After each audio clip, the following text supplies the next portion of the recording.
Yesterday was the end of my Daniel fast. I cannot tell you how excited I was. I was counting down the hours until I could eat what I wanted. So I had it all planned out. The moment that it was time to break the fast, I was sitting in the Longhorn Steakhouse parking lot. My husband and I went in there and we got in a booth and he got on his side and I got on my side and I got ready.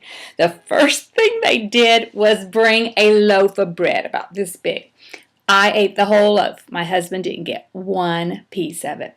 Then we proceeded to have an appetizer. I never eat an appetizer, but I was done with that fast, so it was time. So the next thing I had this salad.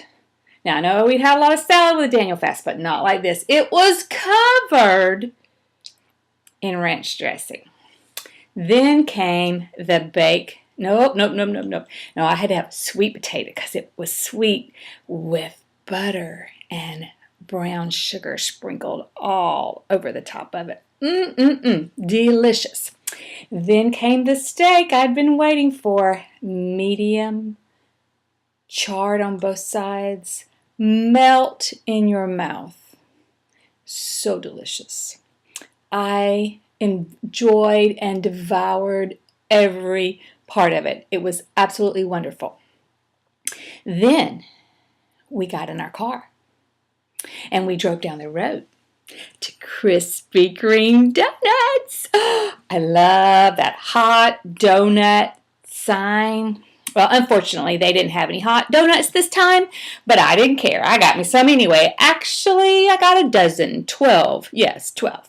And I also had some coffee with lots of cream. Oh, man, it was so delicious. I only had 2 donuts on the way home. I was really watching it. But then I got home and I got to thinking about those 10 donuts that were left. I got to thinking about the microwave. You guessed it. 2 at a time now. I didn't overindulge. 2 at a time. I enjoyed them perfectly warm. Melt in your mouth. So delicious. By the time I went to bed, I had already eaten 8 of those donuts. So, I'm in the bed and I'm writing in my prayer journal and I'm talking to the Lord about my day. I'm telling him about what I'd had to eat today, which of course he knew, but that's the way I do things. And I went through my whole list of things. And then it was like this little voice said, "So Diane, why did you do the Daniel fast?"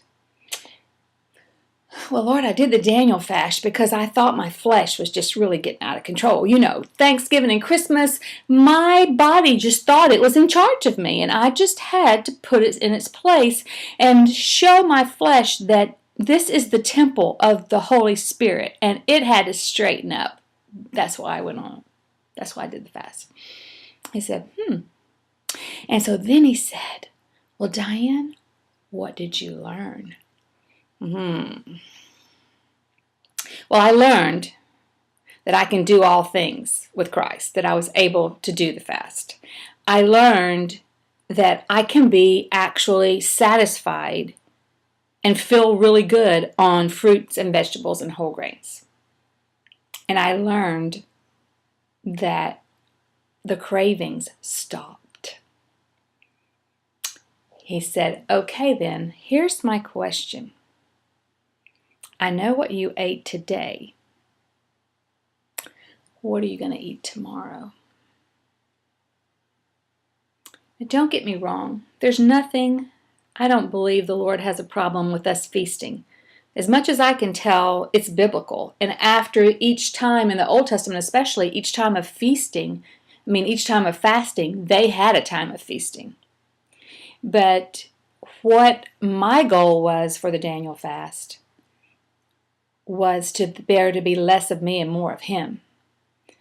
And I sure don't want that to stop in 21 days. So I'm praying and asking the Lord, what do you want me to eat today, God? Enjoy your feasting on the last day of your fast. God bless you.